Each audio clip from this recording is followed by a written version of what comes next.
நான் என் தங்கச்சிக்கு நல்லா இல்லாதப்பயே நினச்சேன், என் தங்கச்சி என்னை விட்டு போயிட்டான்னா நான் எப்படி இருக்க போயிடுது. ஆனால் தோணிகிட்டே இருக்கு என் தங்கச்சி இல்லை. அது மாதிரியே வளர்த்து இது இப்போ 34 வயசு வரலையும் பாதுகாத்துக்கிட்டு இருக்கேன். இன்னொரு பொண்ணு 6 மாதம் ஆகுது, இறந்து போயிடுச்சும்மா. அது ரொம்ப எனக்கு மனசு கஷ்டமா இருக்கு, ரொம்ப உறுத்தலாக இருக்கு. அவளோட இப்போ கடவுள்கிட்ட வேண்டிக்க நான் சாவறதை பற்றி இப்போயும் நான் கவலைப்படலை. லைஃப்பில் ஏதாவது சாதிச்சுட்டு சாகணும். இப்போ என்ன வேண்டிக்கிறேன்னா, நான் என் தங்கச்சியோட கனவையும் சேர்த்து அவளுக்கு படம் வரையிறது, யாருக்காவது படம் வரைய சொல், அவளோட ஆசையை நிறைவேற்றிடும், அவளோட ஆசையை சேர்த்து நிறைவேற்றிடும். அதனால் இதெல்லாம் நிறைவேற்றுற வரைக்கும் என்னை உயிரோடு வச்சிரு கடவுளை இருந்தால் நான் கடவுளை வேண்டிக்கிறேன். எங்கள் ஊர் புதுக்கோட்டை மாவட்டம், கந்தரக்கோட்டை தாலுக்கா, கொத்தம்பட்டி, அரையாணிப்பட்டி பஞ்சாயத்து, கொத்தம்பட்டி. அந்த கிராமத்தில் நாங்கள் இருக்கோம். என் பேர் வாசுகி. எனக்கு 3 பசங்க பொண்ணுங்க. மூத்த பொண்ணு கல்யாணம் பண்ணி கொடுத்துருக்கோம். 2வது பொண்ணு சுகுணா, 3வது பொண்ணு சுகந்தி. 2 பொண்ணுங்களே மாற்றுத்திறனாளி பொண்ணுங்க தான். சுகுணாவுக்கு 34 வயசு, சுகந்தி 31 வயசு. அவங்க ஃபர்ஸ்ட் அக்கா நார்மலாக இருப்பாங்க? நார்மலாக இருக்காங்க. அப்போ அவங்க பிறக்கும் போதே இப்படி தான் இருந்தாங்க? இல்லை, பிறக்கும்போது நார்மலாக பிறந்தவங்க தான். பிறந்து நல்லா இருந்து 6 மாதத்துலேயே ஒரு கை ப்ராசஸ் ஆயிடுச்சு. அதுக்கப்புறம் எலும்பு டாக்டர்கிட்ட கொண்டு காமிச்சோம்னா கட்டு போட்டாங்க. கட்டு போட்டு சரியாகவே ஆகலை. அது எலும்புல சத்து இல்லை அப்படின்ட்டாங்க. சொந்தத்தில் கல்யாணம் பண்ணதுனால எலும்புல உள்ள சத்து இல்லை, அவங்களுக்கு தட்டை மாதிரி தான், தொடுக்குன்னா ஒடிஞ்சுக்கும் அப்படின்னு சொன்னாங்க டாக்டர்லாம். நடக்கவே இல்லை. நடக்காமையே இந்த காலு கை நல்லா நார்மலாக நல்லா பிறந்து இருந்த பிள்ளை அது மாதிரி ஆயிடுச்சு. நடக்காமலே கை காலெல்லாம் வளைஞ்சு போயிடுச்சு. அடுத்தது சுகந்தி பிறந்து, இது 3 வயசு இளமை. அது பிறந்து அது 1 வயசு வரலையும் நல்லா இருந்துச்சு, நல்லா நார்மலாகவே இருந்துச்சு. நடக்க ஆரம்பிச்சிச்சு, இதெல்லாம் பிடிச்சிட்டு நடக்க ஆரம்பிச்சிச்சு. நடக்க ஆரம்பிக்கையில் மாடியில் படியில் ஏறி உருண்டு உளுந்து இந்த கால் அடிபட்டு போயிட்டு, அடிபட்டு போய் கட்டு கட்டினோன்னா அது கட்டு ஒரு ஏத்தம் இறக்கமாக போய் அது இதாகலை. அதுலேயே என்ன பண்ணிருச்சு, அதுக்கு சத்து கிடைக்காம அதுலேயே அடிக்கடி ஒடியவும் இது பண்ணவும் அந்த ஒடிகிற இடம் பூரா அவங்களுக்கு பொருதாது. அப்படியே நின்றுக்கும், அப்படியே வளைஞ்சிக்கும். அப்படியே ஒன்று ஒன்றா 2 பிள்ளைங்களுக்கும் மாற்றி மாற்றி மாற்றி 1 மாதத்துல ஒரு பிள்ளைக்கு மாற்றி மாற்றி மாற்றி கை காலை ஒடியும் பண்ணும். தூக்கிட்டு போவேன். இங்கேருந்து 4 கிலோமீட்டர் நாங்கள் நடக்கணும் பொணக்கலாம் பஸ் ஸ்டாப்புக்கு. அங்கே நடந்து போய் தஞ்சாவூர் காமிக்க போகணுன்னாலும், கந்தரவட்டை போகணுன்னா, எங்கே போகணுன்னாலும் அங்கே தான் போகணும். நாங்கள் அப்போ எல்லாம் பஸ்ஸு வசதியும் இல்லை, சைக்கிள் வண்டி எதுவுமே இல்லை. யாராவது ஹெல்ப்பு செய்வாங்க, சைக்கிளில் கொண்டாந்து விடுவாங்க, வண்டியில் கொண்டாந்து விடுவாங்க. மற்ற நேரத்தில் நம்ம அங்கே இறங்கினாலும் நம்ம நடந்து தான் வரணும். ரொம்ப கஷ்டப்பட்டேம்மா, கஷ்டப்பட்டு இந்த பிள்ளைங்கள வளர்த்து ரொம்ப கஷ்டப்பட்டு. மருத்துவ செலவுலாம் எப்படி சமாளி? மருத்துவ செலவு ரொம்ப பெருசாக எனக்கு பண்ணுறதுக்கு அந்த நேரம் சூழ்நிலை இல்லை. இந்த பிள்ளைங்களை கொண்டு ஹாஸ்பிட்டலில் சேர்த்து வச்சுருந்து அதுகளுக்கு ட்ரீட்மெண்ட் எடுக்கக்கூடிய வசதியெல்லாம் அப்போ இல்லை. என்னாலையும் ஹெல்ப்பவும் எனக்கு யாரும் இல்லை. அண்ணன் விட்டு அப்பா விட்டு சைடும் யாரும் இல்லை, வீட்டுக்காரங்க விட்டு சைடும் யாரும் பார்க்க மாட்டாங்க. நானாவே தூக்கிட்டு போவேன், பார்ப்பேன். ஒரு தடவை பார்ப்பேன், 2 தடவை பார்ப்பேன், 3 தடவை பார்ப்பேன். அதுக்கப்புறம் என்னால் போக முடியாது, அப்படியே வச்சிருவேன் வீட்டில். அதனாலேயே பாதி இந்த பிள்ளைங்களுக்கு ரொம்ப காலு கை வளைய ஆரம்பிச்சிருச்சு. ஒரு இதால் ஒரு சலுகை கிடைக்கும், இங்கே என்ன இடத்துக்கு வான்னு சொன்னால் கூட இதில் அழைச்சிக்கிட்டு போகிறதுக்கு முடியாது என்னால். அது போகணும், நம்ம எப்படி போகிறது எப்படி வர்றது அப்படின்னே யோசனை பண்ணி ஒவ்வொன்றையும் நம்மளுக்கு நழுவ விட்டேன் நான். அது மாதிரியே வளர்த்து இது இப்போ 34 வயசு வரலையும் பாதுகாத்துக்கிட்டு இருக்கேன். இன்னொரு பொண்ணு 6 மாதம் ஆகுது, இறந்து போயிடுச்சும்மா. அது ரொம்ப எனக்கு மனசு கஷ்டமாக இருக்குது, ரொம்ப உறுத்தலாக இருக்குது. ஒரு பொண்ணே நம்ம இப்படி பார்த்துட்டு இருக்கும்போது திருப்பி எடுத்த கடைசியாலும் அப்படிங்கும்போது ரொம்ப 2 பிள்ளைங்கும்போது 2 பிள்ளைங்க வச்சுக்கிட்டு நம்ம கஷ்டப்பட்டு வளர்த்தேன் பண்ணினேன். பார்த்தாலும் என் பிள்ளை 6 மாதம் பிரிஞ்சது என் மனசு ரொம்ப கஷ்டப்படுறேன், வேதனையாக இருக்குது. தினையிலும் நினச்சா அழுகுறேன். ரொம்ப கஷ்டப்பட்டு ரொம்ப நொந்து பித்தோம். அந்த பொம்பளை பிள்ளை பிறந்தாலே சொந்தக்காரங்க கொஞ்சம் ஒரு மாதிரி இது பண்ணுவாங்க. சொந்தக்காரவங்க சொல்றதெல்லாம் சொன்னாங்க. ஆனா எங்க வீட்டுல உள்ளவங்க சொன்னாங்க. வெளியில உள்ளவங்க சொன்னா கூட ஒரு அது தெரியாம சொல்றாங்கன்னு நினைக்கலாம். வீட்டுல உள்ளவங்க வயசானவங்க எல்லாம் ரொம்ப என்ன பொம்பளை பிள்ளையா பிறந்திருக்கு, நொண்டியா பெற்று வச்சிருக்கு அப்படின்னு ரொம்ப பார்க்குறவங்கெல்லாம் சொல்றவங்கெல்லாம் எவ்வளவோ கேவலமா பேசுவாங்க. என் மனசு கஷ்டப்படும், உறுத்தும். நம்ம என்ன பண்ற, நம்ம தலையெழுத்து, நம்ம தலையெழுத்தோட இல்லை, நம்ம பிள்ளைங்களும் கஷ்டப்படுது அப்படின்னு நம்ம நினச்சி நம்மளா சொல்லிக்க வேண்டியதான் மனசுக்குள்ள. அப்புறம் என்ன பண்ணுறது? குழந்தையிலேருந்து இப்பவுமே நீங்கள் குழந்தை மாதிரி பார்த்துக்கணும். சாப்பாடு கொடுக்கணும், விளையாட்டணும், பாத்திரம் தூக்கி விடணும், எல்லாமே செய்யணும். இப்போ எல்லாமே நீங்கள் தான் நாங்கள் செய்யறோம். இப்போ பீரியட்ஸ்லாம் அந்த மாதிரிலாம் எல்லாம் உண்டு. இப்போ நீங்கள் தான் எல்லாமே செய்கிறேன் நான். அது உங்களுக்கு எவ்வளோ சவாலாக இருக்குமா? சவால் தான், சமாளித்து தான் வேற என்ன பண்ணுறது.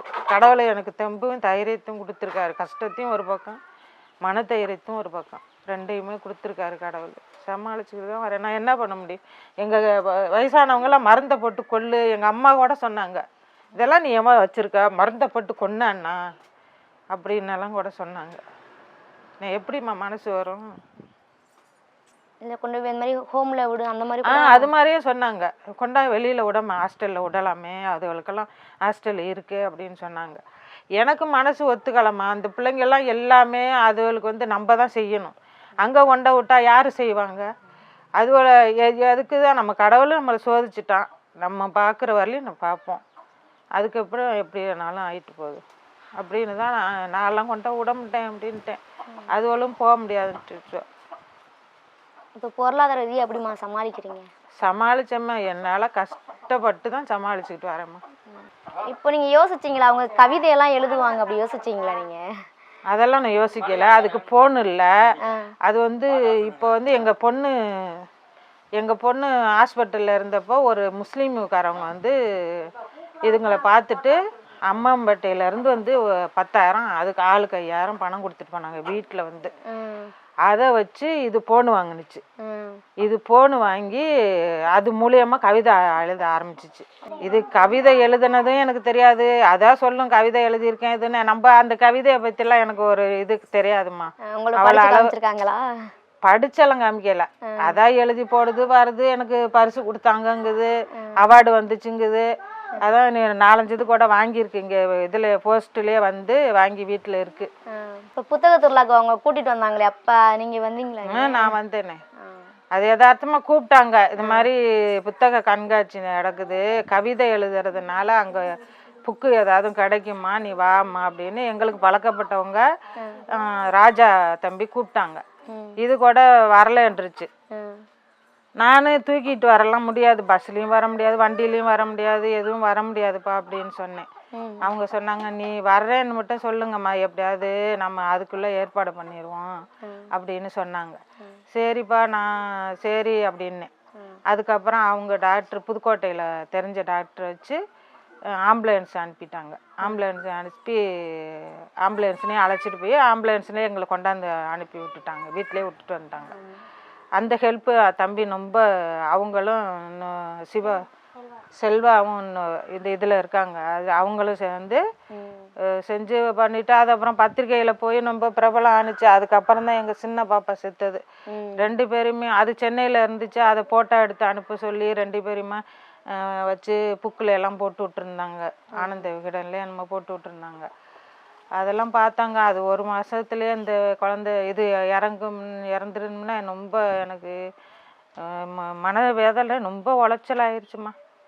இன்னும் கொஞ்ச நாளைக்கு நம்ம பிள்ளை நம்மளோட இல்லாமல் போயிடுச்சு அப்படின்னு நான் நினைப்பேன். நம்ம இருக்கையிலே நம்ம பிள்ளைங்க வந்து போயிருச்சுன்னா ஒன்றும் இல்லை, அதுக்கப்புறம் இதுவளுக்கு பார்க்கறதுக்கு ஆள், நம்ம பொண்ணு எவ்வளோ தான் பார்க்க முடியும் ஒரு பொண்ணு அப்படின்னு நினைப்பேன் முள்ளுக்குள்ளே. இருந்தாலும் இந்த பிள்ளை இறந்தது வந்து எனக்கு மனசு ரொம்ப கஷ்டப்படுது. அக்கா படிச்சிருக்காங்க? படிச்சிருக்காங்க. ஆனால் அதுவளுக்கு வந்து இன்னும் மேற்கொண்டு படிக்கணும், நம்ம இடத்துக்கு போகணுங்கிற ஆசை இருக்குது. அதை நிறைவேற்ற முடியாத சூழ்நிலை நான் இருக்கேன். டவுனாக இருந்தால் பக்கத்தில் கொண்டு விடலாம், ஒரு ஆட்டோ எடுத்து கூட கொண்டு விடலாம், அழைச்சிட்டு வரலாம். நம்ம இங்கேருந்து எப்படி போக முடியும்? அதனால் அந்த ஆசையே நிறைவேற்ற முடியலை என்னால். அப்போ அவங்க அந்த இறந்த பொண்ணுக்கும் ஆசை, நான் படிக்கணும், அதை பண்ணணும், இதை பண்ணணும். அது ஓவியம்லாம் எழுதணும். பார்த்தேன் அவங்க டிராயிங்லாம். அதனால அதுக்கும் ரொம்ப ஆசை. இந்த கைவினை பொருளெல்லாம் செய்யணும்னு ஆசை. அது சொல்லும், ஏம்மா நம்ம டவுனில் இருந்தாக்கா நான் எல்லாம் செய்வேம்மா அப்படின்னு சொல்லும். அதுங்க ஆசையை இன்னும் கொஞ்சம் ஆசையை நம்ம நிறைவேற்ற முடியலையே நம்ம இருக்கிற சூழ்நிலை அப்படின்னு நம்ம மனசு கஷ்டமாக இருந்துச்சு இருக்கு. ஆனால் இந்த கஷ்டத்துலேயே அவங்க பேர் வாங்குறாங்கல்ல, ஒரு எழுத்தாளர் அப்படின்றது. எழுத்தாளருங்கிறது புதுக்கோட்டைக்கு போனதுக்கு அப்புறம் தான் அதுக்கு வந்து ஒரு அடையாளத்தை உருவாக்கிட்டாங்க அவங்களுக்கு.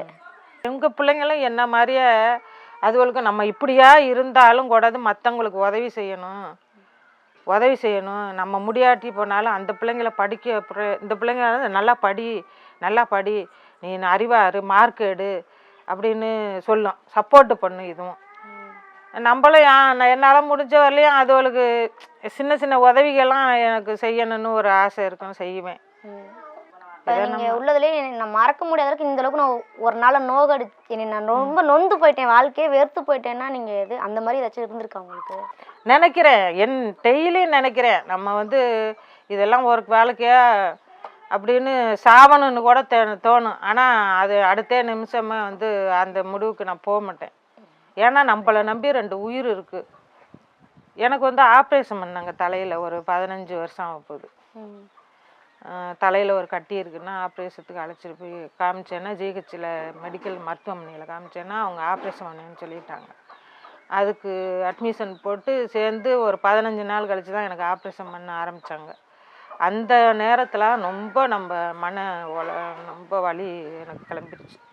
நம்மளுக்கு முற்பாடு நம்ம பிள்ளைங்க அனைவரைய மாதிரி போயிருமேன்ட்டு கடவுளை ரொம்ப முழுமையாக எனக்கு 24 மணி நேரமும் நான் கண்ணை மூடிக்கிட்டு கடவுளே தான் எனக்கு உயிரை முட்டு கூடி அந்த பிள்ளைங்களுக்காக நான் வாழ்கிறேங்கிற ஆசை இல்லை, நான் பிள்ளைங்களுக்காக தான் நான் வாழணும் அப்படின்னு அந்த நேரத்தில் ரொம்ப மனசு உடஞ்சி.